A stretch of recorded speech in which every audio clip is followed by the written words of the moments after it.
Uma coisa que eu acho que é legal do Velopark é que é um dos autódromos mais bem pensados em projeto, assim, do tipo posição das arquibancadas, acesso, boxes. Tem algumas coisas que não é bom, assim, do tipo os boxes para pit stop de carro de circuito é ruim, né? Porque tu tem que fazer uma volta muito longa. Mas aí tem como resolver, tem como fazer um projeto na reta oposta, que a gente está pensando já. Mas assim, o resto de logística para te assistir, os boxes, tu poder ver a corrida é muito bem pensado. A gente sempre costuma falar muito dos eventos nos Estados Unidos, né? Que você com certeza já foi em diversos. Lá tem coisas que você olha lá e que você fala, putz, eu quero fazer isso no Velopark. Assim, tem... Com certeza. Assim, essas áreas assim de lounge e áreas cobertas e que tu possa trazer a família e sabe que fique mais confortável, assim. Nem todo mundo gosta de sentar no sol ali e ficar né, torrando o dia inteiro. Então tem que ter uma área de conforto maior, assim, uma praça de alimentação mais estruturada, um lugar assim realmente de convivência, sabe? Porque nem sempre tu tá só assistindo a prova, né? Acho que isso é uma coisa importante, assim. Sim. E me conta mais uma coisa, como é que você vê? Você teve esse final de semana, teve o VP, até o Kaká participou depois de muito tempo, né? 6 anos que ele não ia. 6 anos já?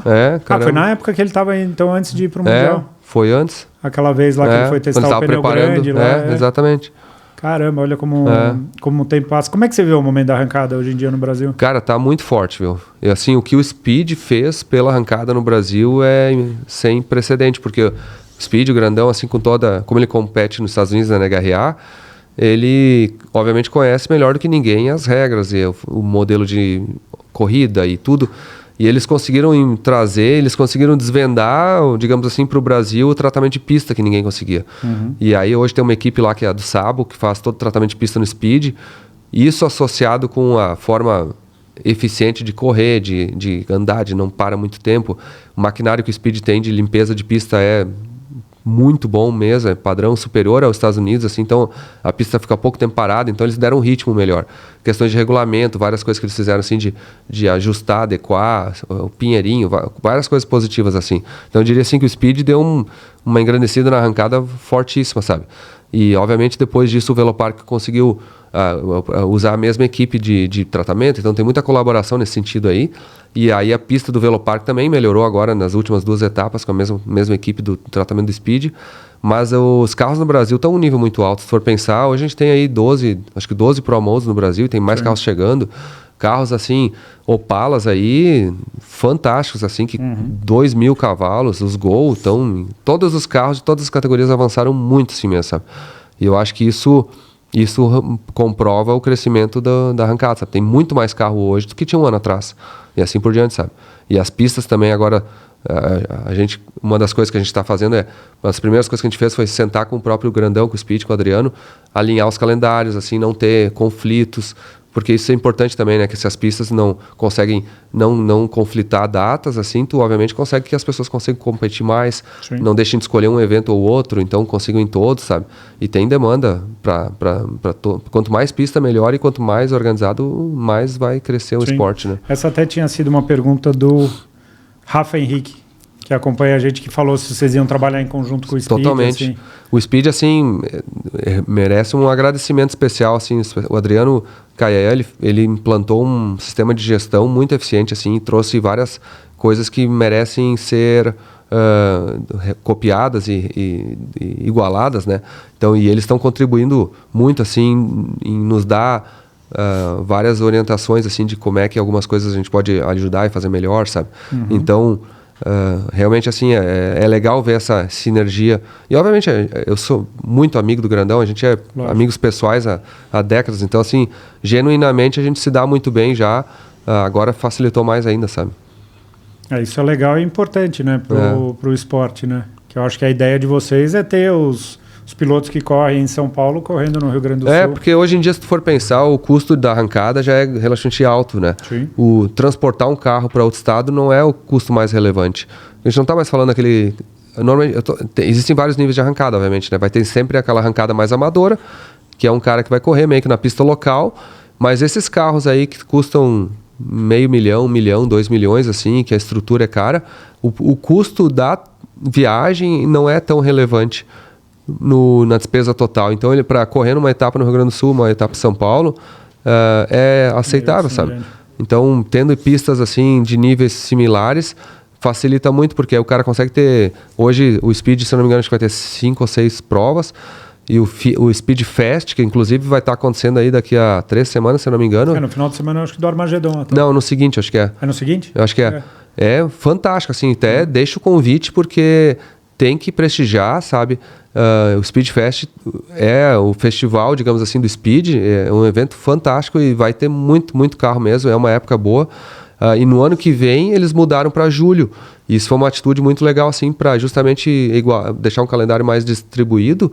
Perfeito. Porque o que acontece? Aí o Speed Fest em julho, no ano que vem, ele permite pegar uma época que é um clima melhor aqui nos Estados Unidos, no estado de São Paulo, e ao mesmo tempo não fica tão próximo dos outros eventos lá, que nem o do Festival do Velopark mesmo, nosso, e que fica no final do ano. Então dá uma distribuída melhor para o público, assim, poder ir em eventos festivos ao longo do ano. Aí. A arrancada para o público eu acho um dos eventos mais legais que tem, porque a cada 30 segundos você tem uma largada e um fim de uma corrida, vai. Vamos dizer. Então, como entretenimento para o público, eu vejo pela minha filha, assim, quando eu levo ela na pista, ela fica encantada, porque cada largada tem um carro ali que ela e se tu passear pelos boxes, assim, tu enxerga carros, assim, que são, carros de exposição nível incrível, assim. Hoje em dia o Brasil não perde nada para os Estados Unidos, nada, não é nem os promotes. Então eu vou dizer assim, que tem aqui promote do nível mais alto que tem nos Estados Unidos, tanto que o Roder G agora está levando o promote dele para correr nos Estados Unidos, e ano passado ele performou muito bem, sabe? Esse ano é um cara que tem chance de ganhar, assim, com um carro que estava andando aqui no Brasil. Sabe que isso eu até falei com o Edu semana passada, que estava aqui, que ele estava comentando que a pista aqui era mais lenta que os Estados Unidos. Eu falei, não. Justamente isso, eu falei, o que vira os 3,60, 3,50 meio que vira lá, né? Que os regulamentos estão igualados, assim, praticamente, então, obviamente daria para virar mais rápido aqui, mas na verdade é um pouco de regulamento. Eles também fizeram regulamento aqui no Brasil, seguia o regulamento americano até para ter uma comparação melhor, né? Que é bom, né? É bom. Porque você pega, por exemplo, semana passada agora teve o recorde lá de promote lá nos Estados Unidos, né? A passada mais rápida dos 3,30 e poucos lá, mas é um carro com radial, né? Não, slick. É slick? É slick. Eu achei que era um carro com radial e sem limitação nenhuma. Não, sem limitação, mas com slick. Eu achei que era radial esse carro que tinha andado. Interessante. Essas coisas, né? Você acha que tem outras categorias que tem nos Estados Unidos que poderiam ser interessantes para o Brasil, assim? Porque a gente foca muito na Promode, que é a Fórmula 1 do carro com porta. Eu acho que assim, os carros que... Não adianta tu querer trazer um monte de carro importado para um país que não vai ter, né? Eu acho que nasceu aqui a categoria 4x4 muito bem, né? Hoje em dia a criatividade brasileira inventou que um Gol pode ficar 4x4 e ficou fantástico, né? Então hoje o Brasil já tem mais 4x4 que os Estados Unidos, né? Assim, de performance e andando bem. Mas o que eu acho que talvez poderia uma hora a gente podia tentar aqui no Brasil é o bracket, tá? Que é basicamente é similar. Hoje a gente tem categorias, por exemplo, assim, que é a 4,5 nos 201 metros, né? Então o carro tem que virar o mais próximo possível de 4,5. Só que o que acontece? Aí tem todos os carros, eles têm que ser preparados para poder virar um pouco abaixo de 4,5 e eles conseguirem dosar a potência para virar 4,501, 4,505. Esse é o objetivo, assim, o mais baixo possível em 4,5. Aí tem a categoria 5 segundos e, se não me engano, agora tem a 6,3. Então são 3 categorias de tempo, tá?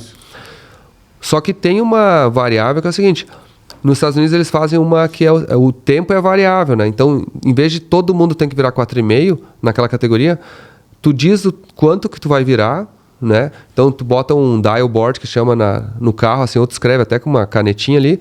Então um cara pode dizer que ele vai virar 4,50, 4,5. O outro vai dizer que ele vai virar 4,62. O outro vai dizer que ele vai virar 4,32. E aí quando chega no Pinheirinho, a cronometragem lê o número que o cara disse que vai virar e coloca uma defasagem no Pinheirinho, né? E aí com essa defasagem no Pinheirinho, se um cara diz que vai virar 4,50, o outro diz que vai virar 4,60, ele solta um décimo de segundo antes, o mais lento, e ele larga e com o objetivo de chegarem junto no final. Então tu consegue, de certa maneira, igualar carros de tempos diferentes sem precisar estar restringindo eles de uma maneira... E aí é muito a briga por consistência, né? Que já é hoje, né? O carro que vira 4,5, ele tem que virar consistentemente 4,5. Até, por exemplo, aqui no Velopark, nesse final de semana, essa categoria, quem ganhou foi o Mano, Ezequias João, né? Sim. Que ele virou... Só que quem passou mais rápido foi aquele Falcon argentino, só que ele virou 4.3. Então ele foi desclassificado porque o tempo mínimo era 4,5. Então vamos dizer assim, se essa categoria fosse bracket, ele teria dito, eu quero virar 4,32.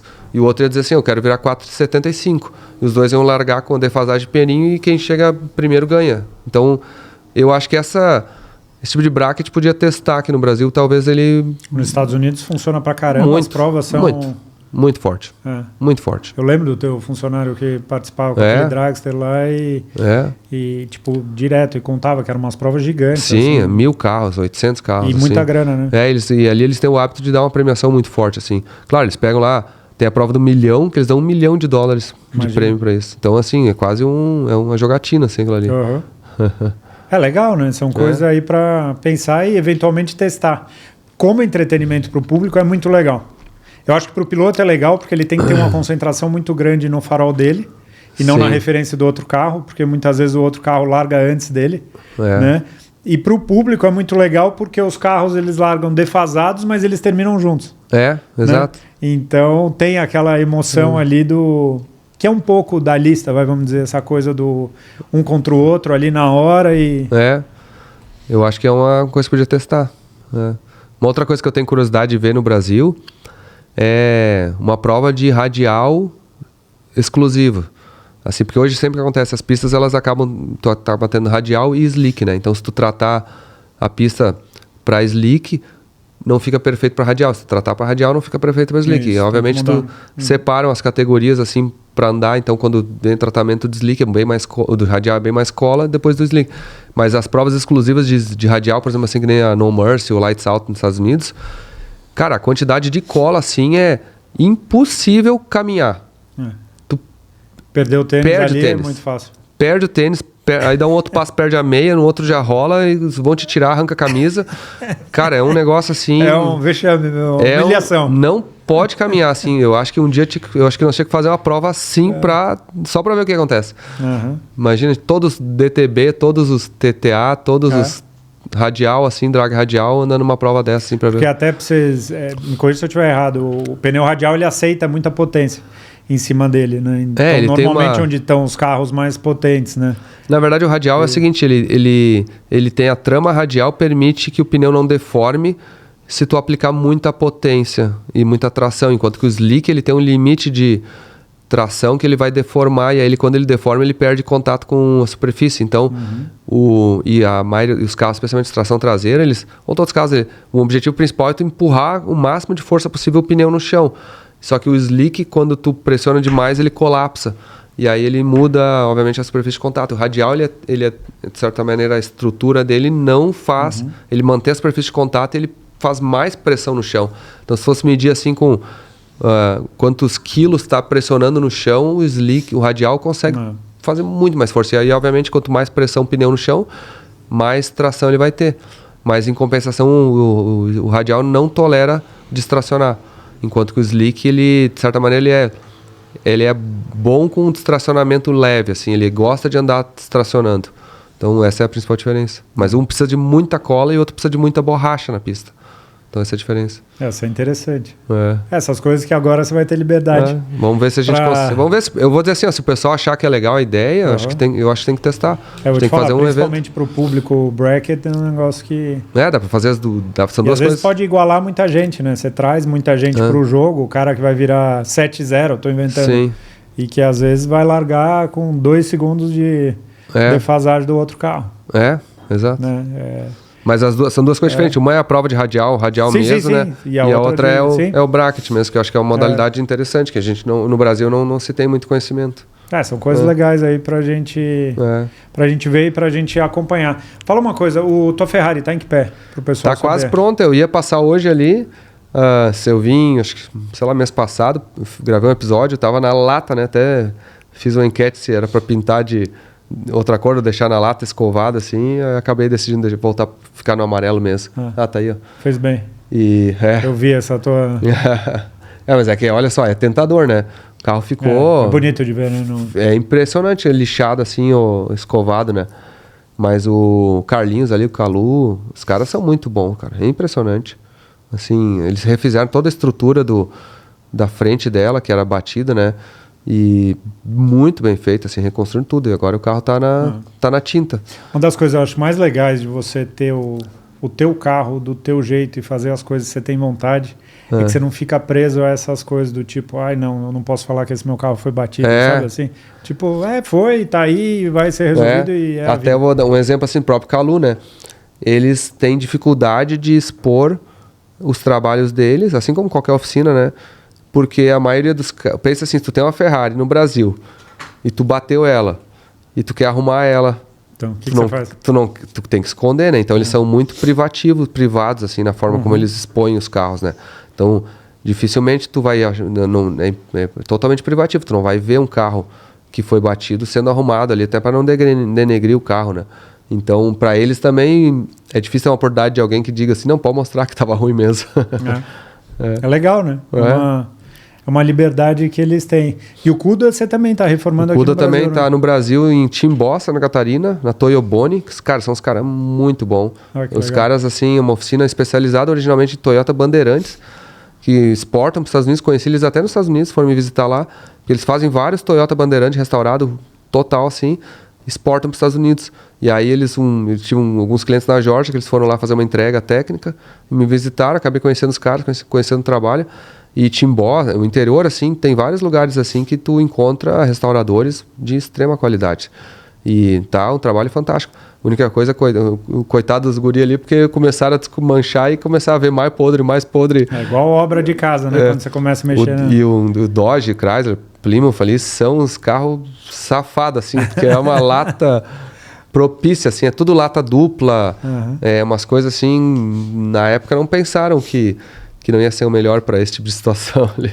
Mas vai ficar muito bom mesmo. E a ideia desse carro é ficar aqui no Brasil? Não, tanto a Ferrari quanto o Cuda são importação temporárias. Então, eles têm 5 anos para ficar. A Ferrari eu não tenho opção de deixar porque ela não tem 30 anos e ela não vai ficar com 30 anos quando expirar os 5 da temporária. Ela volta. Então a Ferrari é obrigada a voltar. O Cuda, como ele é 1971, até existe a possibilidade de eu transformar para definitivo e deixar ele no Brasil. Mas ainda não sei o que eu vou fazer. Eu acho que eu vou acabar voltando para os Estados Unidos, até porque eu gostei desse jogo de vai e volta, arruma aqui, faz outro. Eu posso mandar outros carros para o Brasil. Eu estou planejando mandar o Audi o S2, W12 lá aqui para o Brasil também, porque esse carro precisa de uma restauração. Então, meu plano é ficar, às vezes me beneficiar ou beneficiar no sentido da exposição de mandar os carros para lá e para cá, assim. E a temporária facilita muito isso, né? Esse é um bom exemplo, meus amigos. Quando vocês acharem que a vida de vocês está com muito problema, você lembra a quantidade de cilindros que o Anderson tem para cuidar de projetos mirabolantes, assim, não é? Tá difícil. Você sabe que a gente está caminhando para uma parte final. Eu queria primeiro que você deixasse uma... A gente ainda vai ter algumas coisas aqui e tem muita gente que está começando às vezes um negócio e que provavelmente você deve ouvir muita gente assim que fala, putz, você é minha inspiração... esse tipo de coisa. O que você falaria assim para um cara que está começando, seja um canal de YouTube, seja um negócio? Como é que você vê assim, você que já passou por todas as fases? Tá, vamos... Eu vou usar algumas frases prontas, assim. Uma do Sapinho, que não é tentar para ver se dá certo, é fazer até dar certo. Essa é a primeira coisa, assim. A diferença do fracasso do sucesso é quando tu desistiu. Então, assim, todo mundo que teve sucesso fracassou no caminho. Isso não existe sorte de dar certo de primeira. Isso em qualquer coisa na vida, né? Então, é fácil a gente olhar uma história de sucesso que o cara conta só a parte bonita, né? Que nem tu mesmo falou, assim... pouca gente sabe que tu trabalhou de Uber quando foi para os Estados Unidos, pouca gente sabe quanto tu sofreu para os primeiros trabalhos, né? E isso aconteceu com todo mundo, entendeu? Vai ter vitórias, vai ter derrotas, só que a diferença também é o seguinte: se tu souber perder, no sentido assim de não deixar isso te desmoronar e conseguir aprender com a derrota, tu consegue, digamos assim, não repetir aquele mesmo erro, né? E isso já é um passo no teu favor, assim, porque tu não tem como não errar. Então, vou dar um exemplo assim, que nem o carro de circuito. Vocês acham que se tu quiser bater uma volta de um recorde de uma volta num carro de circuito, por exemplo. É possível bater o recorde sem errar nenhuma vez no treino? É impossível. Porque tu vai ter que descobrir o limite de cada curva. Então, cada curva, cada lugar da pista, tu vai ter que descobrir um certo limite. Só que tu pode descobrir... Tu não vai conseguir fazer uma volta perfeita sem descobrir todos os limites. Então, só que aí a diferença está o seguinte, saber calibrar o erro. Então, se tu souber, assim, arriscar com uma maneira que não seja fatal, por exemplo, assim, vou arriscar um negócio agora aqui tudo, mas aí tu arrisca fatalmente todo o teu capital, não pode. Aí infelizmente tu não pode arriscar. Mas tu também tem que ter consciência do seguinte, se tu tá tentando bater o recorde de volta ali e tu não pode arriscar ir pra grama, então, teoricamente, não adianta esperar que tu vai bater o recorde. Então, tu tem que ter um certo nível de risco no que tu tá fazendo versus a expectativa do resultado. Não seja incoerente nessa... não seja discrepante nisso. E a outra coisa é assim, todo dia na nossa vida nós temos que fazer decisões, tá? O segredo não é acertar sempre. O segredo é tu conseguir decidir rápido por uma opção, tá? E a maioria das vezes a gente procura qual que é a decisão certa e qual que é errada. Só que quando tu tá em dúvida, significa que não é que é uma certa e uma errada. Porque se uma for certa e outra for errada, tu vai saber. E aí é óbvia essa decisão. Tu já vai direcionar para certa ou para errada. Mas quando tu fica na dúvida, provavelmente as duas vão ter algum caminho bom. Tu entendeu? Uma pode ser que seja mais vantajosa do que a outra. Eu vou usar um exemplo agora aqui entre nós dois, tá? O que o ACF nos colocou? Ele nos colocou numa situação que a gente tem que decidir se nós vamos chegar nos Estados Unidos e pegar um carro e atravessar o país para ir para o SEMA, ou se a gente não vai fazer isso, tá? Por exemplo, no meu caso, eu tenho um monte de compromisso na quarta, quinta e sexta-feira lá, eu estou há 12 dias longe da família e, tipo, eu não... Obviamente, se eu ficar em casa e não for, eu vou ter coisas que eu vou dar continuidade e vão dar certo. Mas eu vou estar abdicando de talvez ir para lá e ter alguma coisa melhor. Mas não quer dizer que uma está errada e uma está certa, assim. E se eu perder essa oportunidade na minha vida, não quer dizer que nunca mais vai ter uma dessas. E se eu também deixar meus filhos por 4, 5 dias a mais sem me ver, que eles vão é algo irreversível, não é? Então, assim, a gente está numa decisão, assim, são duas decisões certas. Mas a gente está tentando medir qual que é a melhor oportunidade.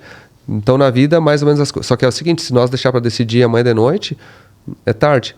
Entendeu? Então, nós vamos ter que decidir isso aí amanhã de manhã. O trem está passando. Exato. É a oportunidade de que tu pode pular ou não. De repente, eu vou dar um exemplo. De repente, essa viagem vai representar uma história incrível, assim, para nós, que vai poder divulgar e vai, sei lá...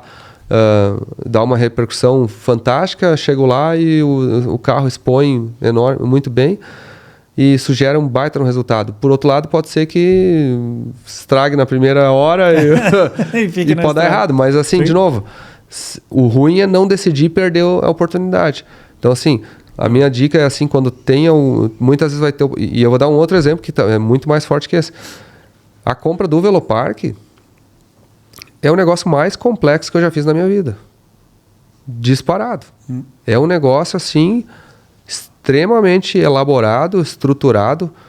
Não é só financeiro, tá? Envolve tempo, envolve dedicação, envolve gerenciamento de uma série de coisas.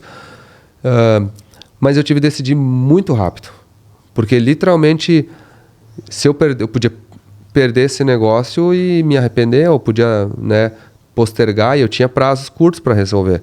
Então, assim, eu sabia que eu precisava tomar uma decisão rápida, e eu acho que isso é uma coisa que eu aprendi muito ao longo dos anos.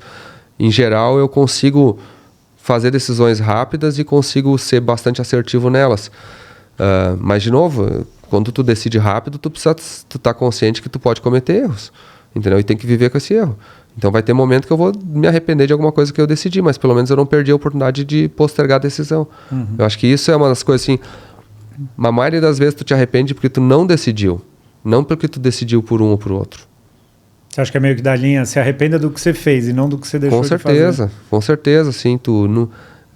Até, não lembro a frase exata, não sei se vou conseguir falar exatamente, mas 75% das oportunidades tu acessa só por te expor a alguma coisa.